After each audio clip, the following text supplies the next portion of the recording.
Hey guys, Matt with CJ Off-Road here. Now today I wanted to take a step back and kind of talk about some of the steering issues that Jeep has noticed on the JL and the Gladiator now that I've got one here, and I did have a little bit of issues on my own JL. Now over the past few years there have been many issues complained about by consumers of the JL and Gladiator about having severe steering issues. Now there are some that go from moderate, where it's just a little bit of vibration in the wheel, to a little bit of play. And then there were some that were way more severe, where people were buying Jeeps right off the dealership and they would have extreme death wobble and you couldn't go over 55 miles an hour. Now, over the past, I'd say, year that they've been trying to fix this solution, there have been a couple TSBs or service bulletins that have been released to the public. The first one, the one that kind of cracked me up, was the steering stabilizer recall. So basically Jeep had sent out this huge recall to say if you did have any wobble or any vibration in your steering wheel, we're going to send you a new steering stabilizer and see if that fixes. Now, if you're anything like me, guys, and you've been in the Jeep community or you've read on the forums, steering stabilizers are pretty much just a band-aid to a bigger problem. Now, I've got to mention before, I did run a TeraFlex Falcon Nexus steering stabilizer on my last JL, and that thing made it super tight and made it really just a joy to drive on the trail and on the highway. But installing a new steering stabilizer on a vehicle that has extreme death wobble, it's just a band-aid to it, and then that's just going to wear out and give you even worse death wobble. So, with that being said, we have been released a solution from Jeep, and from what I'm reading on the forums, it's actually a pretty solid solution. And it's something that's all-encompassing and doesn't just band-aid it, it completely fixes it.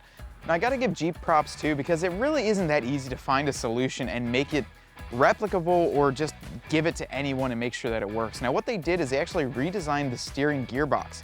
Now on your JL, when they designed these, you had an aluminum steering gearbox. And the issue with that was that you had an aluminum gearbox as well as aluminum bolts that went through your frame and held it on. Now with that, when you would turn it, you would get deflection, which would cause a gap in between the steering box and the frame, and that would give you that dead spot in the steering wheel when you went to turn. Now this was accentuated and made even worse when you added on 37s or 40s or a crazy size tire, where you were getting more deflection and have even more of a dead spot in the top end of your steering wheel, where you could drive down the highway and twist it and shake it about 3 inches either way, and you weren't getting any steering movement. That was because it was moving out of the frame back and forth, and every time you did that, it was causing the aluminum to just move a little bit more, giving you some more space. Now what Jeep's done to service that is they've actually made a completely steel designed housing, and they've given you brand new forced steel bolts. Now what that's going to do is minimize any deflection, because steel on steel is one of the strongest connections. It is a little bit more heavy, so we'll make it a little heavier in the front end, but having that all bolted and cinched together will really reduce any of that deflection or movement in that steering box. Now people have noticed this from the beginning, but until Jeep could really get a lot of customer complaints in and really see what the issue was, they could figure out the solution for it. And for many of us that never encountered any steering issues, well, you don't have to worry about it. Now my Gladiator, I do have a nice dead spot at the top, so we might be doing this TSB in the future here, and if we do, we're going to work with our friends at Susquehanna, Chrysler, Dodge, Jeep, Ram, go through and try and document it. Now I will show you guys too, there is a forum member on JL Wrangler forum. He's also a Jeep tech and works at a dealership. He did this on his own Jeep because he was experiencing the issues. Basically, he had a lot of great things to say after it was done, and overall it really didn't take that long to do.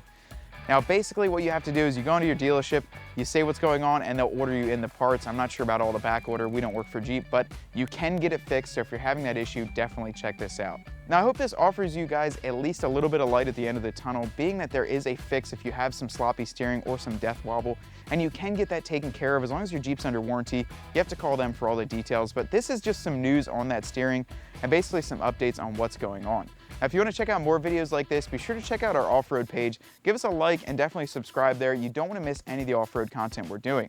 And we do have big plans for the Gladiator behind me, so until I put some 37s in a 3 or 4 inch lift, I might want to get that steering recall done. That way I can make sure everything's dialed in before I pick it up in the air pretty good.